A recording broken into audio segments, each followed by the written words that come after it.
I take a lot more walks now than I used to. That's like a weird thing, but it's a sort of trend in German philosophy in particular to see like the human experience as like this kind of constructed like field of meaning, like they call it the world, and if you read German philosophy you'll see like them describing things as the world like pretty often, but they don't mean it in the sense of like this like social construction of like reality, but rather it's not necessarily that everything that humans encounter is just purely constructed artificially, which can certainly be true, but it's more that everything we know about reality and everything we find meaningful is just assigned by us to some degree, and that's not more or less valuable, it's just a basic fact of our existence. And there's so much of in German philosophy, other philosophies as well, of like a appreciation for just the basic everyday experience of the world or of nature, a rejection of sort of instrumental ways of thinking, like means end thinking, or subordinating you or others or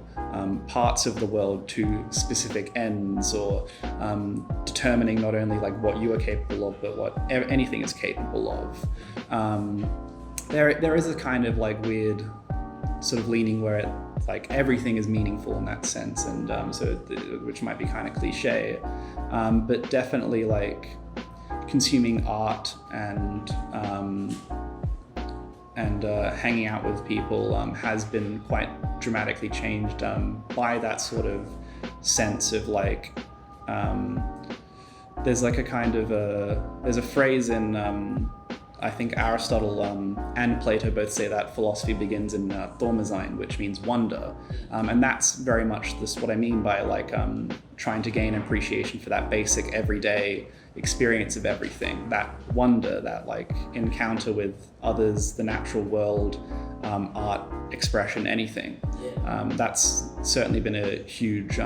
light bulb moment, because it has such like a effect on the way in which you perceive and like evaluate things. It's something that like you can take outside of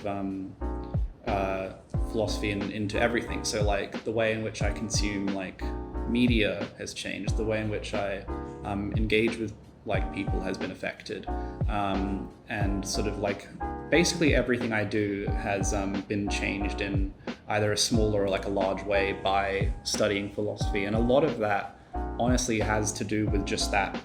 basic, well, like a lot of the stuff you learn like immediately. Like there's this sort of like higher level stuff of like, oh, this particular thinker had an effect on me, or this particular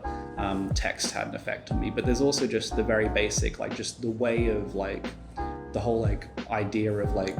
philosophizing and like discourse and engagement and interpretation and like self-cultivation. It's similar, I guess, to like investing yourself in like religious activity in a way. It's just it provides a set of like skills that allows you to really like develop, I think, as a person. And when like I think back to me as a person, like years ago before I became seriously invested in philosophy, it's like it's quite hard to like connect like my worldview now, not in terms of like particular opinions on things, but just like sort of like the way I see myself as like experiencing things, and what I like want out of life is just it's much more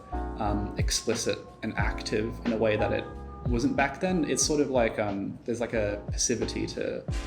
how like I think a lot of people go through life, and philosophy can be one of the ways that gets people to think more deeply and seriously, not only about the world but also about themselves, and I think that's a very valuable thing.